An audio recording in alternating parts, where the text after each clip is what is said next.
Halo Sobat Sehat semua, Assalamualaikum warahmatullahi wabarakatuh. Salam jumpa kembali dengan saya Sugito di channel Berbagi Sehat, channel edukasi dan motivasi seputar asam lambung, gejala anxiety psikosomatis. Berdasarkan pengalaman saya sebagai orang yang pernah mengalami penderitaan asam lambung, gejala anxiety psikosomatis. Harapan saya khususnya kepada teman-teman yang masih dalam penderitaan asam lambung, gejala anxiety psikosomatis, setelah menonton video ini akan dapat tersugesti dan termotivasi untuk dapat cepat sembuh. Saya bisa sembuh, insya Allah teman-teman pasti juga bisa sembuh, badai pasti berlalu. Baiklah teman-teman, pada kesempatan kali ini saya akan berbagi seputar asam lambung, gejala anxiety psikosomatis dengan topik faktor pemicu datangnya kecemasan atau anxiety disorder. Baiklah teman-teman ya, sebelum saya lanjutkan, tolong yang belum subscribe channel ini klik subscribe dan loncengnya supaya teman-teman tidak ketinggalan konten video-video berikutnya. Dan jika suka klik like, selalu bagikan ke sosial media teman-teman. Semoga bermanfaat buat kita semua. Baik, kita lanjutkan. Jadi topik kita kali ini adalah faktor pemicu datangnya kecemasan atau anxiety disorder. Teman-teman semua perlu kita sadari bahwa penderitaan asam lambung, gejala anxiety psikosomatis yang disebabkan oleh multifaktor ya, baik itu faktor fisik maupun faktor psikis dengan sensasi yang sangat beragam, mulai dari ujung rambut sampai dengan ujung kaki yang sering kita kenal sebagai 1001 rasa sensasi. Memang sungguh luar biasa ya, sungguh dahsyat dan perlu kita tangani dengan bijak agar penderitaan asam lambung, gejala anxiety psikosomatis dapat cepat membaik atau dapat cepat sembuh total.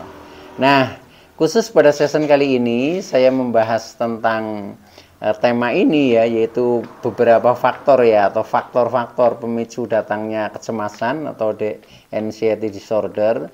Ini penting ya, karena selama saya sendiri ya mengalami penderitaan ini, memang cukup dibikin bingung ya, dibikin kacau oleh kecemasan itu sendiri ya. Tetapi ketika kita setelah memahami sebenarnya faktornya apa sih yang bisa memicu kenapa menjadi cemas ya, sedangkan dulu juga nggak pernah cemas yang berlebih, normal-normal saja, tapi kok sekarang menjadi berlebihan. Nah, setelah kita cermati, ternyata ada beberapa hal yang memang membuat kita menjadi semakin cemas ya, menjadi semakin takut dan seterusnya, yang akhirnya ketika itu tidak diselesaikan ya, nah kita akan berputar terus di situ ya. Semakin kita cemas ya sudah, asam lambung semakin menjadi tidak normal ya, bisa juga asam lambung menjadi semakin naik dan akhirnya terjadi GERD ya,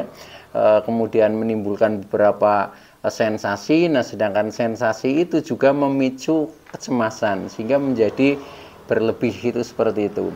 Nah, oleh karena itu ya, kita pahami bersama-sama ya, buat teman-teman yang masih sering merasakan kecemasan. Nah, mudah-mudahan nanti bisa menjadi semakin paham, dan ketika sudah paham maka akan menjadi lebih mudah untuk keluar dari jeratan ya gangguan asam lambung, gejala anxiety psikosomatis yang sering dipicu oleh kecemasan. Nah, alangkah lebih baiknya ya teman-teman tonton video ini sampai dengan selesai ya, supaya tidak gagal paham, dan akan lebih baik lagi ketika juga teman-teman menonton video-video saya yang lalu ya, karena setiap video ini saling berhubungan ya, saling berhubungan dan saling mendukung, sehingga referensi kita menjadi semakin komplit ya. Akhirnya kita menjadi lebih mudah untuk mengatasi segala sensasi yang muncul ya, dan termasuk juga kecemasan yang sering membelenggu kita ya. Nah, maka dari itu kita akan menjadi cepat membaik ya ketika kita memang paham dan bisa mengatasinya ya, termasuk mungkin ada metode-metode, ada cara-cara, kemudian ada terapi-terapi yang harus kita lakukan ya. Nah, itu dengan kita istilahnya mempraktekkan ya hal-hal yang mendukung kita untuk menjadi cepat keluar dari penderitaan asam lambung gejala psikosomatis itu, maka harapan kita untuk menjadi cepat sembuh itu semakin dekat, teman-teman. Artinya ketika kita tidak malas, ketika kita rajin melakukan ikhtiar penyembuhan, itu pasti hasil itu tidak akan mengingkari ya. Tentunya sesuai dengan usaha kita ya, sesuai dengan istilahnya kerajinan kita ya, itu pasti nanti akan menjadi cepat teratasi, teman-teman. Nah, baik ya. Jadi begini, teman-teman. Tentang faktor pemicu datangnya kecemasan ya. Ini secara garis besar ini saya bagi menjadi dua ya.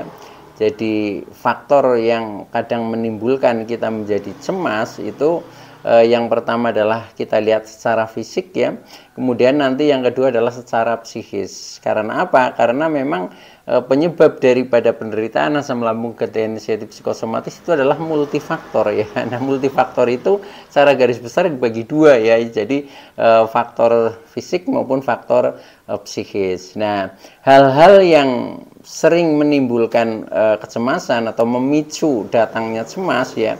Nah, ini juga dari dua hal tadi ya. Jadi secara fisik atau faktor fisik ya, yang kedua adalah secara psikis atau faktor psikis atau kejiwaan. Nah, baik, yang pertama yaitu ya dilihat dari secara fisik atau faktor fisik yang sering menyebabkan kita menjadi semakin cemas ya.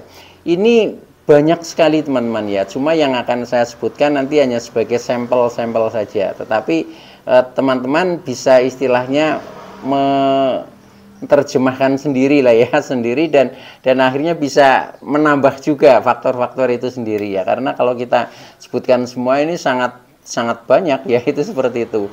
Jadi contohnya dari hal yang sangat sederhana ya, yang mempengaruhi kita menjadi cemasnya berlebih itu yang pertama ya, ini contoh yang secara fisik. Contohnya dari warna kuku, teman-teman ya. Dulu ya, ketika saya masih dalam penderitaan asam lambung gejala psikosomatis dan masih serius, saya itu ketika duduk kemudian kadang pegang-pegang kuku seperti ini, kok jadi warnanya beda ya, nggak seperti dulu ketika belum terkena asam lambung itu loh. Nah, kecenderungannya pada saat kita penderitaannya masih tinggi ya, yaitu tentang asam lambung getnya itu masih tinggi ya, ini warna kuku yang tadinya kan bening ya, bening bersih ya, menjadi seperti agak keruh ya, tetapi agak kekuning-kuningan. Jadi agak gimana ya, ya pokoknya nggak kelihatan bersih seperti ketika kita belum terkena asam lambung gejala psikosomatis itu. Jadi warnanya seperti agak gelap lah, agak kuning-kuningan, itu dari segi warna kuku saja. Nah, ketika saya sedang berdiam diri ya, kadang kita mengamati kuku saya sendiri, kok jadi seperti ini ya. Nah, ini di perasaan saya itu mulai timbul cemas. Wah, ini jangan-jangan tanda-tanda ini seperti itu ya. Nah, dulu ketika sebelum itu ya, itu saya ini juga kenal juga kalau orang ada yang kukunya sampai warnanya kuning, itu biasanya dia terkena penyakit kuning waktu itu, istilahnya seperti itu ya. Nah, atau liver ya, itu seperti itu. Nah, ini padahal setelah saya cek dokter itu kan hati baik-baik saja, liver itu normal baik saja ya. Tetapi kenapa kok kukunya agak kekuning-kuningan ya, jadi agak warnanya beda, nggak bening seperti ketika belum terkena asam lambung. Nah, itu akhirnya menjadi pertanyaan-pertanyaan yang sebenarnya menjadikan memicu kecemasan. Akhirnya menjadi merasa agak khawatir, wah ini jangan-jangan tanda-tanda nih, jangan-jangan tanda-tanda mau M itu seperti itu ya. Jadi dari segi warnanya saja ini sudah berbeda. Ini contoh faktor fisik ya, faktor fisik yang nampak di dalam tubuh kita ini kadang membuat kita cemas juga ya. Itu contoh yang pertama, warna kuku. Nah, maka buat teman-teman yang coba diamati warna kukunya itu berubah ya, tidak seperti awalnya sebelum terkena asam lambung gejala psikosomatis, itu nggak perlu cemas lah, teman-teman. Pada akhirnya nanti juga akan kembali lagi ya, seperti saya juga kembali lagi, ini sudah sudah lebih bening lah itu seperti itu ya. Nah itu kemudian selain itu ya, contohnya ketika kita melihat wajah kita sendiri ya, wajah kita sendiri itu kelihatan pucat teman-teman. Pucat itu ya pucat ya, jadi tidak bercahaya lah, tidak bercahaya, tidak berseri-seri. Nah itu juga waktu itu ya, karena aduh mukanya pucat banget seperti ini, yang namanya bibir juga seperti kering ya, seperti kering, pecah-pecah, nggak kelihatan segar, nggak kelihatan merah ya, matanya sayu, dan itu pokoknya saya memandang ini, aduh ini apa, terasa sekali di hati, artinya menjadi semakin cemas dan takut ya, yaitu yang akhirnya wah jangan-jangan mau ini wajahnya sudah nggak sesegar dulu seperti itu ya. Nah itu uniknya orang asam lambung gede sensitif psikosomatis itu kadang seperti itu. Jadi memiliki apa ya, perasaan yang sangat sensitif ya. Padahal itu sebenarnya ya wajar ketika orang sedang sakit ya, sedang tidak normal ya, apalagi gangguan lambung itu ya pasti karena makannya juga tidak banyak ya, makan cuma sedikit, otomatis juga wajah akan sedikit pucat, yaitu wajar ya. Tetapi bagi kita penderita asam lambung gede inisiatif psikosomatis itu memandangnya berlebihan sampai mendatangkan ketakutan itu. Apalagi ketika kita mencoba katakanlah keluar rumah ya, mungkin bertemu dengan teman-teman di luar. Nah itu teman-teman komentarnya juga, waduh Pak Gito sekarang kok pucat Pak. Nah seperti itu. Nah itu sudah di sini ya langsung terasa mentalnya seolah langsung menjadi down itu ketika dibilang pucat itu seperti itu. Nah ini akan memicu menjadi semakin cemas teman-teman ya. Maka buat teman-teman ya silahkan ya, yang masih kadang sensitif perasaannya seperti itu ya, pokoknya kita harus belajar percaya diri saja ya, percaya diri saja ya. Wajar lah ketika mungkin agak sedikit pucat ya, karena kita memang ada sedikit gangguan ya memang selayaknya seperti itu ya. Tetapi tidak perlu menjadikan semakin cemas, semakin takut, semakin khawatir, terus jangan-jangan nanti mau dan sebagainya, nggak usah sampai ke situ ya. Nah tapi bagi teman-teman yang belum pernah sharing, pasti perasaan itu akan tergiring ke situ. Seperti saya juga seperti itu ya, ketika saya belum punya banyak pengalaman tentang ini, belum istilahnya belajar tentang ini, itu masih muter-muternya di situ ya. Nah, itu maka dari itu buat teman-teman ya tenang saja lah, tenang saja. Pasti akan membaik ya. Cuma kadang memang butuh proses, butuh waktu, butuh latihan. Nah, ini yang harus kita sadari ya, kita sadari dan optimis saja, pasti akan membaik dan akhirnya menjadi sembuh kembali teman-teman. Nah itu contohnya ketika kita wajahnya pucat ya, apalagi dibilang pucat, nih itu cukup mengedonkan mental ya itu, atau menambah kecemasan itu seperti itu. Nah selain itu ya, masih di seputar fisik lah yang biasa-biasa saja. Contohnya ketika kita juga melihat wajah kita tadi yang kurus, kemudian juga kita menimbang berat badan, itu ternyata betul semakin kurus ya, semakin kurus sampai berat badan itu turun drastis ya. Nah dulu saya turunnya itu hanya 10 kg teman-teman, tetapi sudah kelihatan kelihatan menjadi kecil tubuhnya itu seperti itu ya. Yang dulu kan gemuk ya, segar lah kelihatan seperti itu. Nah itu menjadi kurus ya, kurus, berat badan turun sampai 10 kilo. Di samping itu juga warna kulit ya. Warna kulit itu menjadi tambah hitam teman-teman. Jadi saya itu wajahnya pucat kehitam-hitaman. Itu yang juga menakutkan juga, itu seperti itu ya. Kalau yang sakit-sakit yang lain kan pucatnya kurus pasi lah, maksudnya pusatnya agak keputih-putihan. Nah untuk penderita asam lambung ya, itu pucatnya agak kehitam-hitaman, kebiru-biruan lah seperti itu. Nah itu di wajah itu yang terlihat seperti itu. Nah, kemudian ketika kita menimbang berat badan, turunnya drastis. Nah, waktu itu saya turun sampai 10 kg. Nah, akhirnya ketika saya menimbang badan, ya itu tambah takut. Waduh, ini kenapa ya, ini kok semakin hari semakin turun, semakin turun, semakin turun seperti itu. Nah, itu jangan-jangan nanti lama-lama habis tubuh saya itu, di pikiran itu sampai seperti itu. Nah, itu akhirnya kita menjadi terkena anxiety disorder itu karena itu. Jadi dari bermacam-macam sensasi yang kita rasakan dan berlangsung agak lama gitu. Kalau itu hanya mungkin ukuran hari ya, sehari, 2 hari, 3 hari mungkin nggak apa-apa ya. Tetapi ketika sudah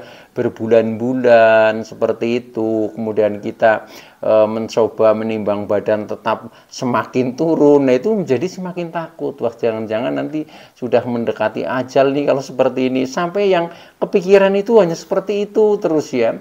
Itu.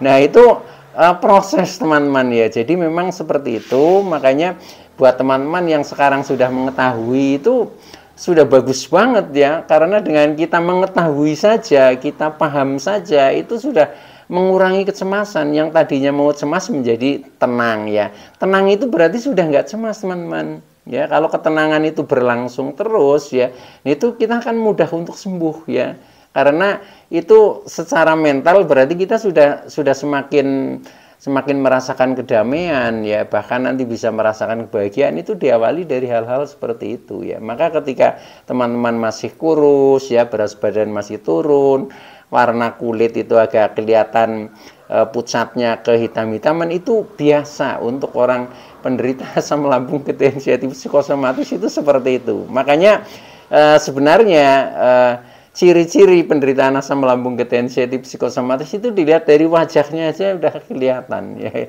Kalau yang sudah mengalami pasti akan tahu ketika seperti itu, oh dia terkena asam lambung itu seperti itu. Tapi bagi orang lain yang belum pernah mengalami ya pasti masih bingung ya, itu seperti itu. Nah, itu.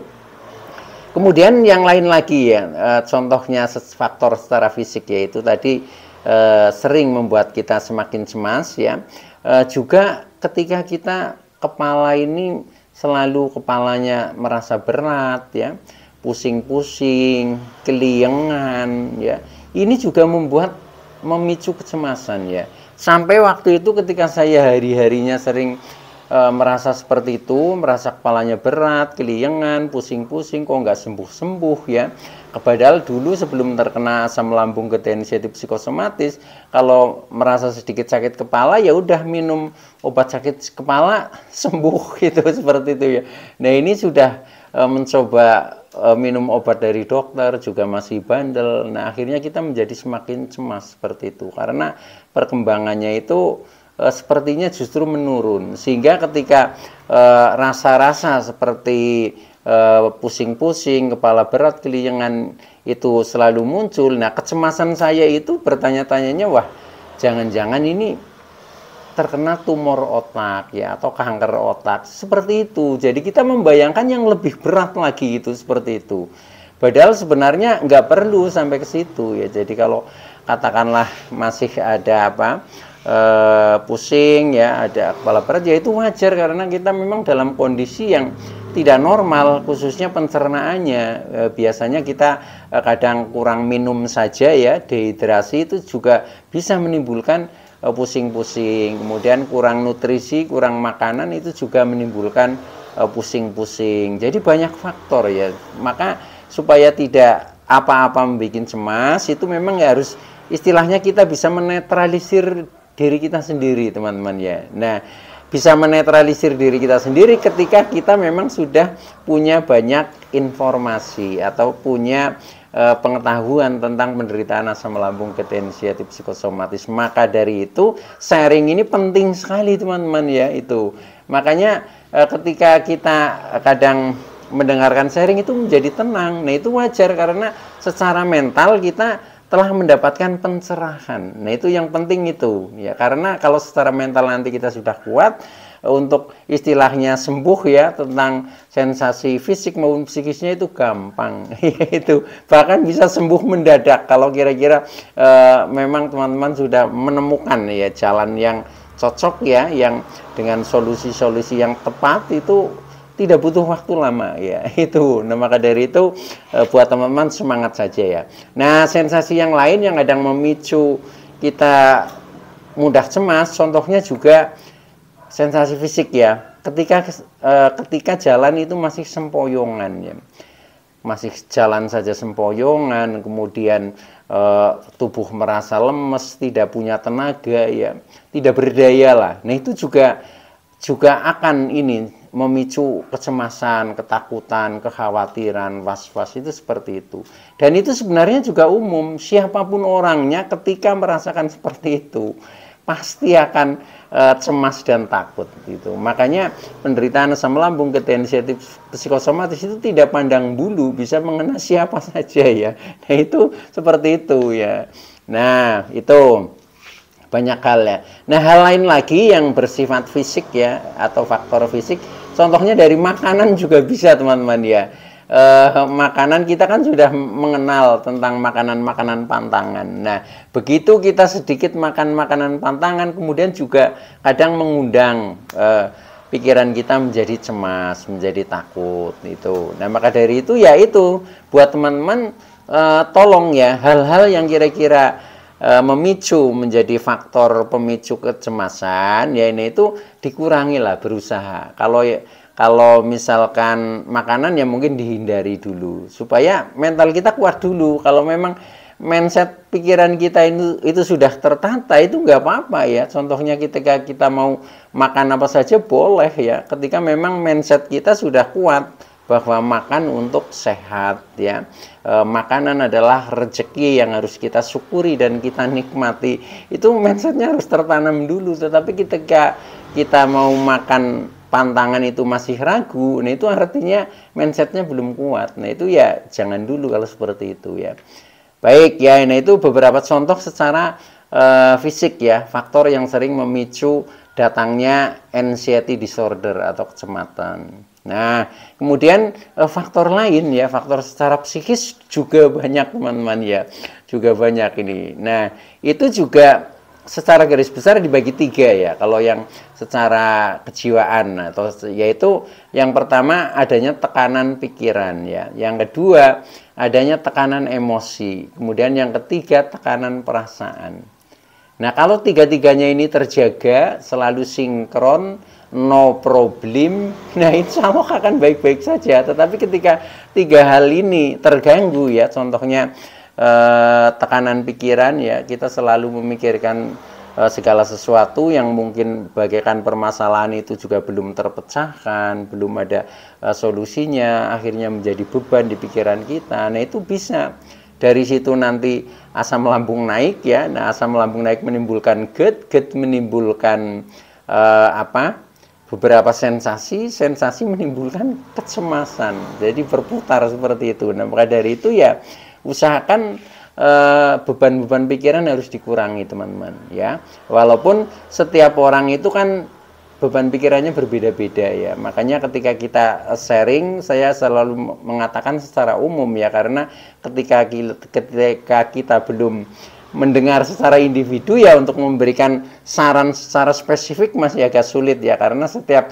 individu itu biasanya akan berbeda-beda tekanan pikirannya itu seperti itu. Tetapi ketika teman-teman mungkin sharing dengan saya, insya Allah ya dari pengalaman yang saya alami ya dan saya lakukan ya, saya selalu siap membantu lah untuk memberikan pengalaman saya, mudah-mudahan juga bermanfaat buat teman-teman. Nah, itu jadi kurangi beban pikiran. Yang kedua adalah kurangi tekanan emosi ya. Ketika emosi itu sering naik, contohnya marah-marah ya. Ketika kita habis marah-marah, pastikan nafas menjadi pendek ya. Nafas pendek, kemudian kadang terengah-engah ya.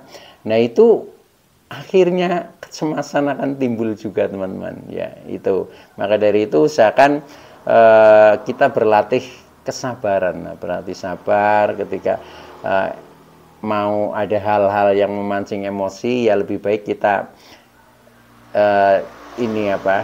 tinggalkan itu, jangan diteruskan itu, seperti itu. Nah, sehingga emosi tidak selalu naik, ya, nanti tidak memicu kecemasan itu datang. Nah, yang terakhir ini adalah tekanan secara perasaan, ya. Ketika kita merasa tertekan, mungkin dari atasan, ya, mungkin dari pasangan, mungkin dari siapa sajalah, dari orang lain, itu juga sama. Jadi akan memicu kecemasan itu datang, itu seperti itu, ya. Maka perasaan, usahakan kita perasaan-perasaan seperti merasa tertekan, merasa menderita, merasa mungkin dibully dan lain sebagainya, itu harus kalau bisa singkirkan, ya.